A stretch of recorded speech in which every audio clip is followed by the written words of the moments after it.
Let me ask you something. Have you ever found yourself sitting there, staring at your phone, wondering why he suddenly stopped putting in effort? Like 1 minute he's all into you, texting you good morning, making plans, hyping you up, and the next, cold, distant, dry. And you're left asking yourself, did I do something wrong? You didn't. But I know that feeling, that pit in your stomach when someone you cared about starts treating you like you're just an option, like you're convenient when it works for them, but disposable when it doesn't. And you start questioning yourself. Maybe I was too available. Maybe I should have waited to reply. Maybe if I just stay chill and give it time, he'll come back. But deep down, you already know what's up.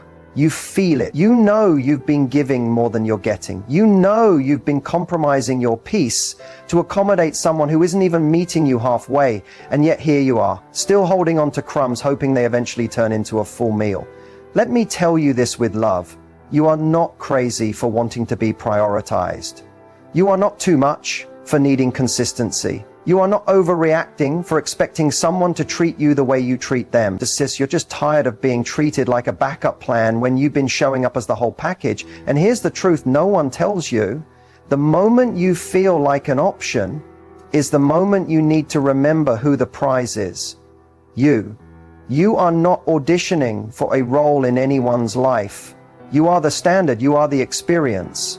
But you can't expect someone to see your worth if you keep handing them discounts. So today, we're flipping the script. No more chasing, no more wondering, no more maybe he just needs time.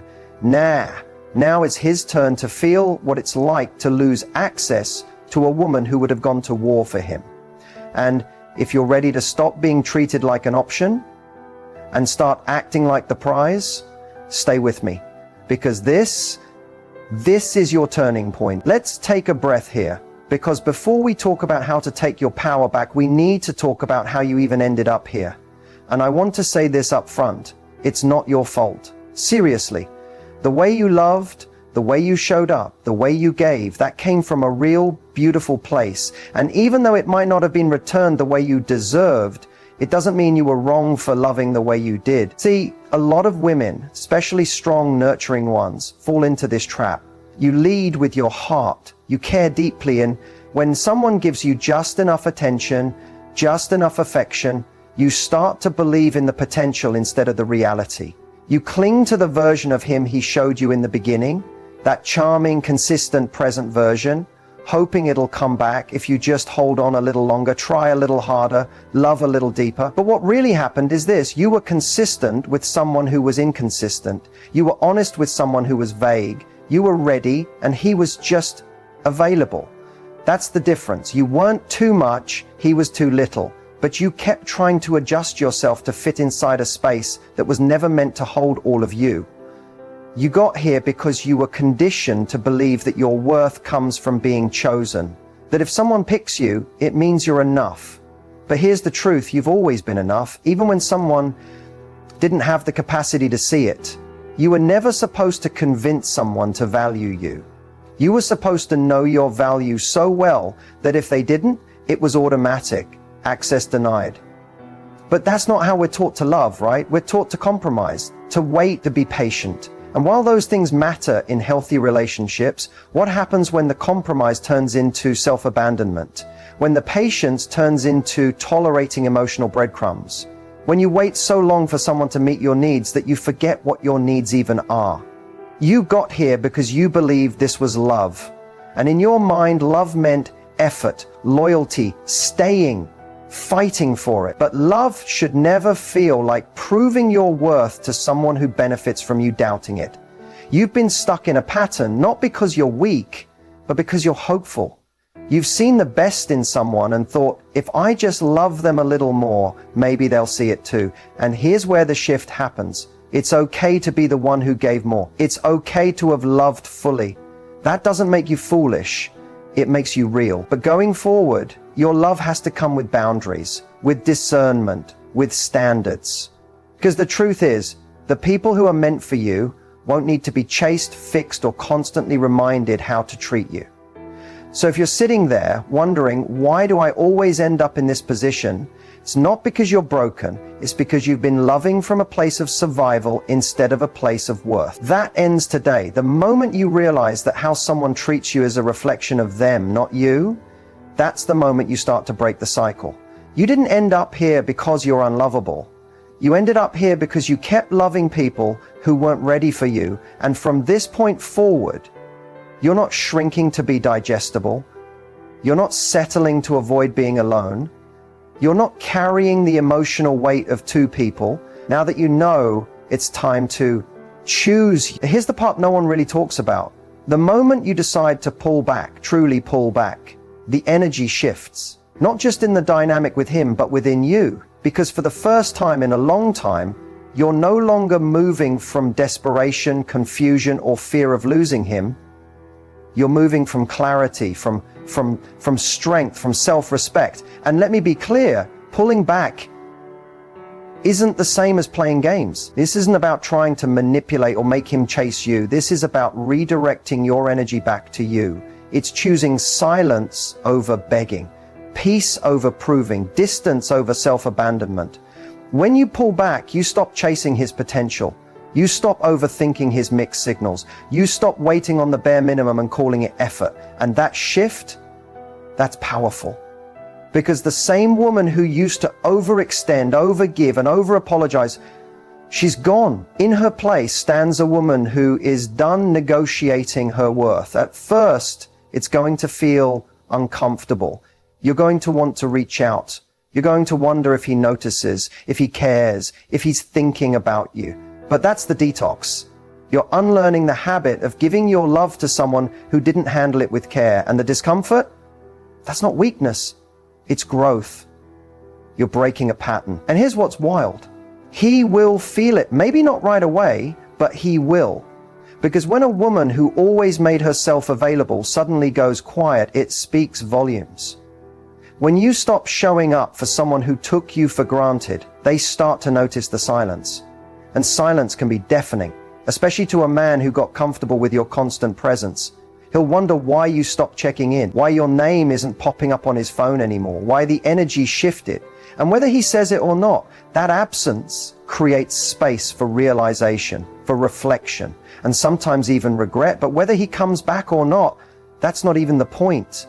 Because this isn't about punishing him. This is about reclaiming yourself. The moment you stop pouring into someone who only took, you begin pouring into your own healing. You start seeing yourself through a new lens, not as someone who's hard to love, but as someone who is no longer willing to beg for what should be freely given. You get your time back, your emotional energy, your peace. You remember what it feels like to wake up and not immediately check your phone for his name, to eat, breathe, sleep, and exist without waiting for a response that never came fast enough. You start to fall back in love, not with him, but with you. And here's where the real power lies. When you pull back, you're not just shifting the dynamic, you're changing the story. You're no longer the girl waiting to be chosen. You're the woman who chooses herself. You're no longer asking, why doesn't he want me? You're asking, why did I ever settle for so little when I give so much? And let me tell you something. The version of you that comes out on the other side of this, she's magnetic. She doesn't chase. She attracts. She doesn't tolerate. She commands. Because when a woman reclaims her energy, that's when she becomes unreachable to anything less than she deserves. So if you're in that in-between space right now, where you're pulling back but it still hurts, stay there. Keep going. That discomfort, that's your rebirth. That's your glow up in progress. You're not losing anything. You're gaining. Let's talk about the power of no contact. Not let me ignore him to see if he notices. Not I'll wait for him to text first, but I'll still stalk his socials. I mean real, intentional, boundary-driven no contact. The kind that protects your peace, accelerates your healing, and puts your power back where it belongs, in your hands. Because here's the thing. Silence is not weakness. Distance is not bitterness. No contact isn't about getting back at him, it's about getting back to you. When you go no contact, you're not just cutting communication, you're cutting the emotional cord that's been draining you. You're saying, I refuse to keep participating in something that confuses me, hurts me, or keeps me stuck. And that is powerful. At first, it will feel like withdrawal, especially if you were used to him being a part of your daily routine. You'll reach for your phone out of habit. You'll hear a song that reminds you of him. You'll remember something you wanted to tell him. And in that moment, you'll be tempted to break it, to send the hey text, to accidentally watch his story, to check if he's still following you. But I want you to pause, because every time you don't reach out, you're building a new version of yourself. One that doesn't depend on someone else's attention to feel whole. One that doesn't need closure from someone who couldn't give you clarity in the first place. And let's talk about what no contact does on his side. When a woman who was once available, nurturing, forgiving, suddenly becomes silent, it's a wake-up call. Men are not used to silence from a woman who once cared deeply. They're used to second chances, long paragraphs, late-night calls, and emotional labor they never earned. When that stops, the silence speaks for you. It says, I'm not angry, I'm just done. It says, you no longer have access to me, not because I hate you, but because I finally love me. That's when he starts to feel it. The absence, the weight of what he lost, not because you're playing games, but because he took for granted something real, and now it's gone. But the biggest advantage of no contact isn't about what he feels.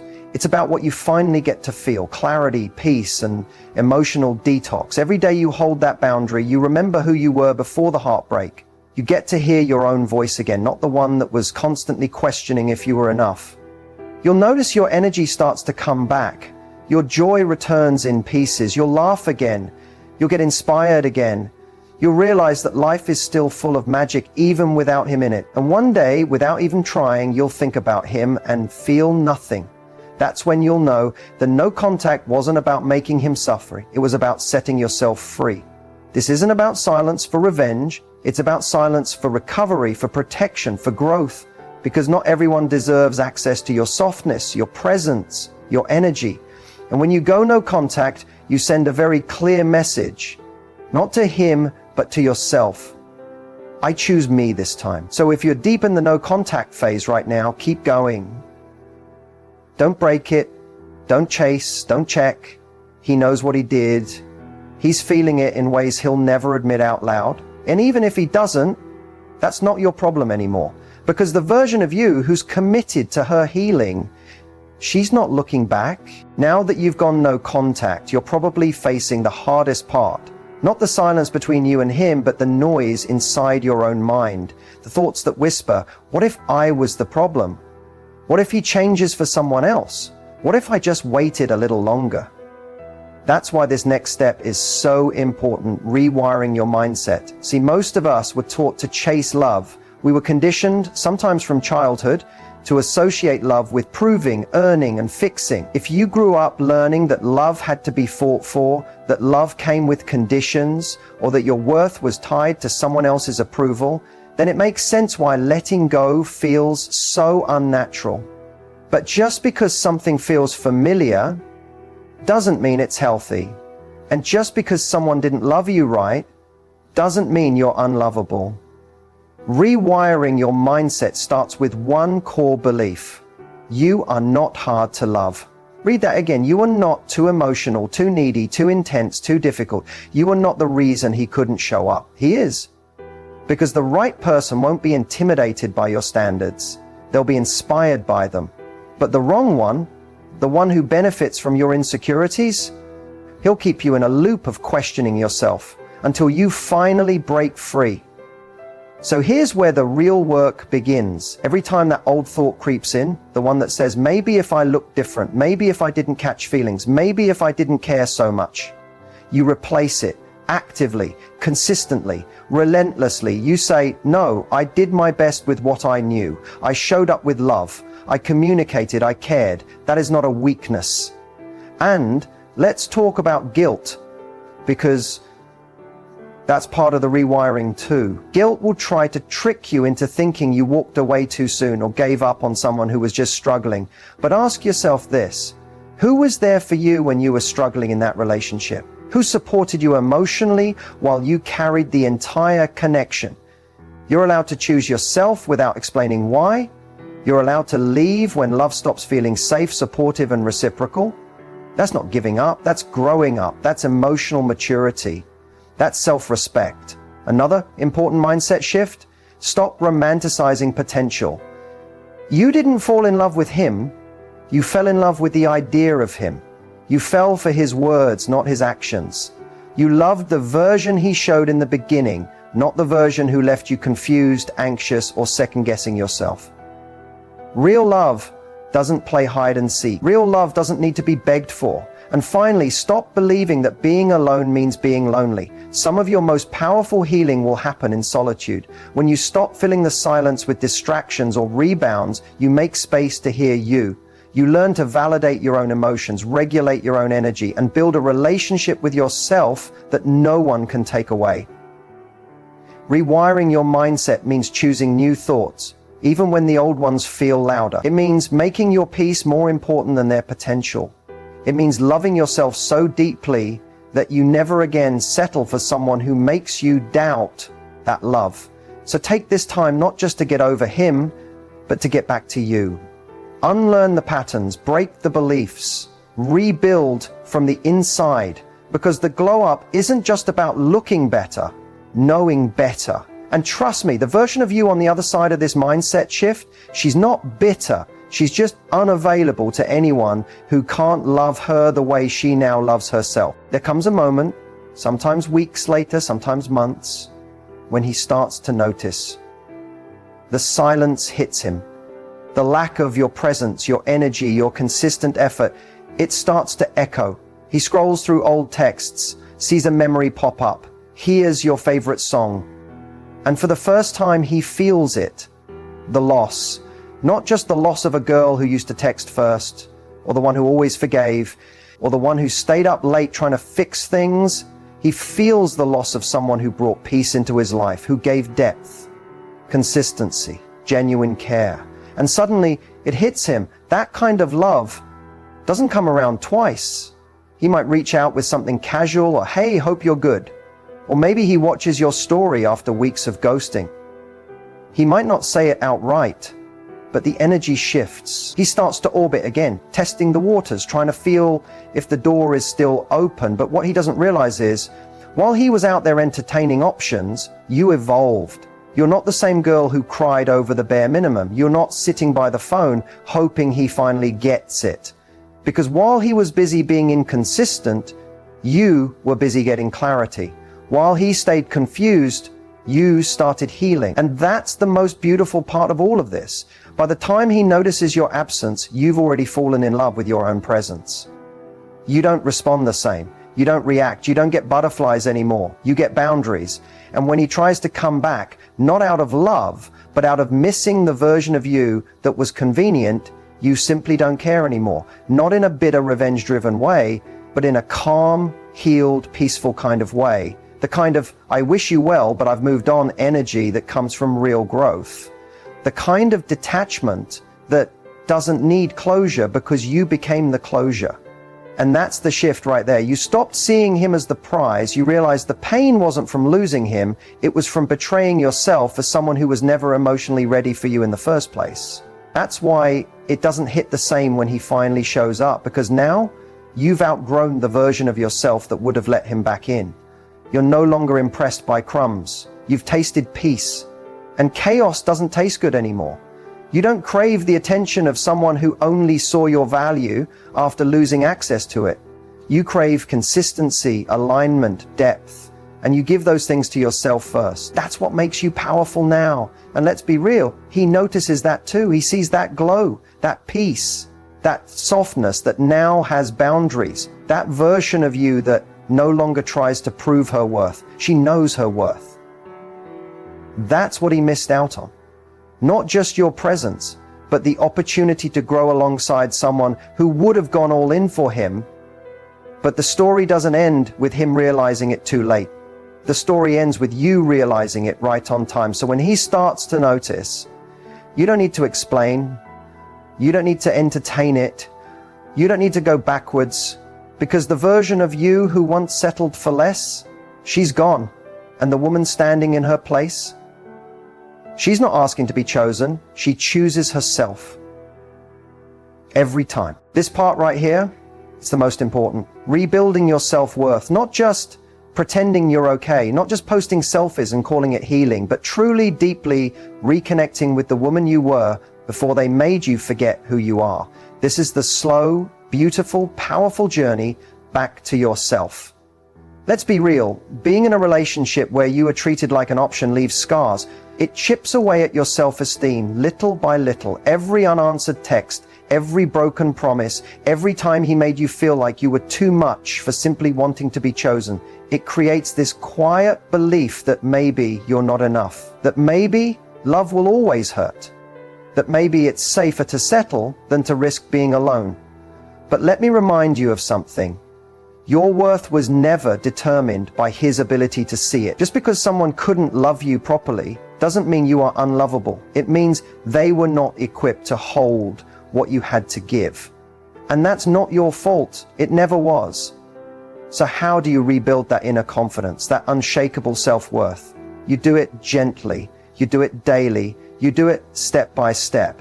Start by becoming intentional with how you speak to yourself. Catch the inner dialogue.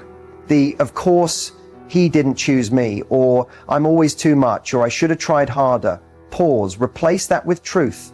I showed up with love. I was loyal. I was honest. That is not weakness, that is strength.